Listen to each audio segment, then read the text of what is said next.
Good morning, everyone. Happy Black Friday. Joe here with Sports Grid. Let's have a cup of Joe. I hope you all had a wonderful Thanksgiving spending it with the people that you love and that you've got enough turkey for leftovers today, because I tell you, my favorite part is the leftover turkey buns the next day with dressing on it and dipping it in gravy. So always one of my faves.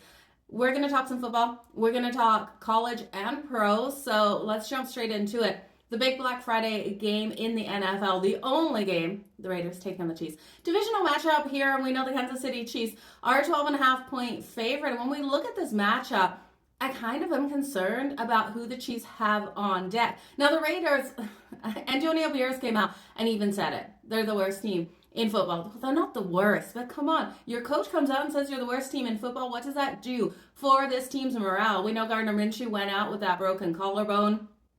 Aiden O'Connell should be getting the start here for them. He had glimpses of greatness in some of those games that he started last year, but in other ones, looked an absolute mess. We'll see what he can bring against his defense of the Kansas City Chiefs in this matchup today. I do think 12.5 is a heck of a lot of points. It's a heck of a lot of points versus a divisional opponent, especially when you have the LA Chargers, another divisional opponent, on Sunday night prime time football next week. Could this be a look ahead for the Kansas City Chiefs? Yes, but could the Las Vegas Raiders piss off the Chiefs, talking in a frog voice, stomping on the logo pregame to give Andy Reid and Patrick Mahomes and the rest of this team the fire to go out and completely destroy the Raiders? Absolutely. Scary situation to be on the dog plus the points in this situation, but I think that is where I need to go in this one.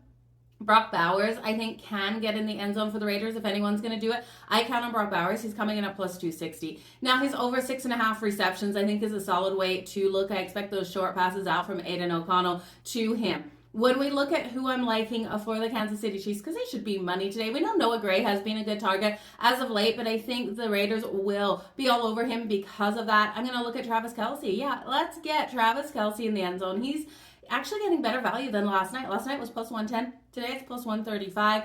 Mahomes, he can rush one in. Mahomes rushing one in with his legs would be great to see at plus 490. And I do think the Kansas City Chiefs with that defensive touchdown on the board at plus 550 holds so much value. Now, I would also look here at Aiden O'Connell to throw that interception, but I think he can go over his passing prop. It's just shy of 200 yards, and I'm going to take it to the over. I'm expecting him to make some big plays, some deep passes on the Kansas City Chiefs defense in this game. Crosby of the Raiders can hold in this game the Kansas City Chiefs and Patrick Mahomes. I wanted to take him for the anytime sack, you guys.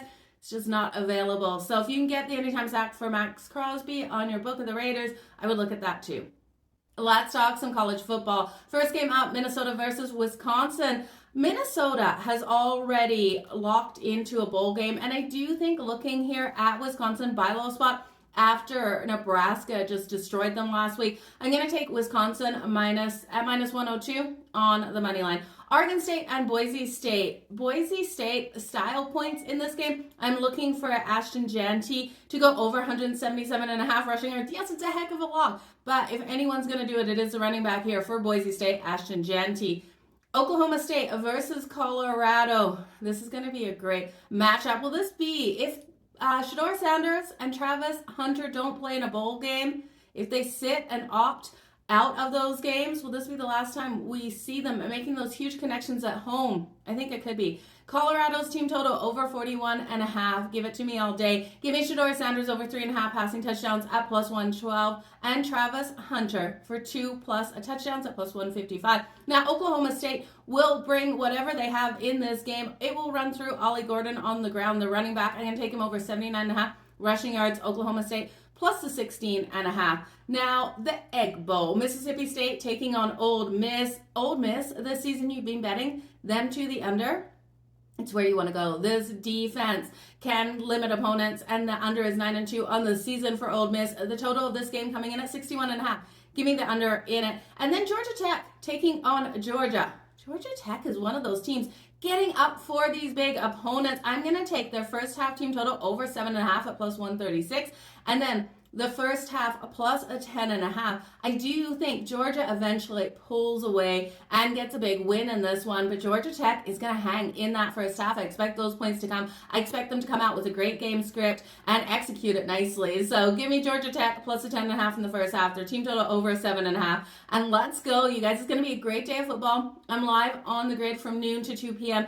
Eastern with George Kurtz. So make sure you join me there. I'm going to do Pocket here in the next little bit, you guys. We're going to have a great day. And then I'm cooking a turkey late because, well, I was on the grid for 4 hours yesterday. No time to cook a turkey. And I'm up here in Canada. So it's a American Black Friday, Thanksgiving, Turkey Day kind of thing for me here after I'm done working. You guys, cheers.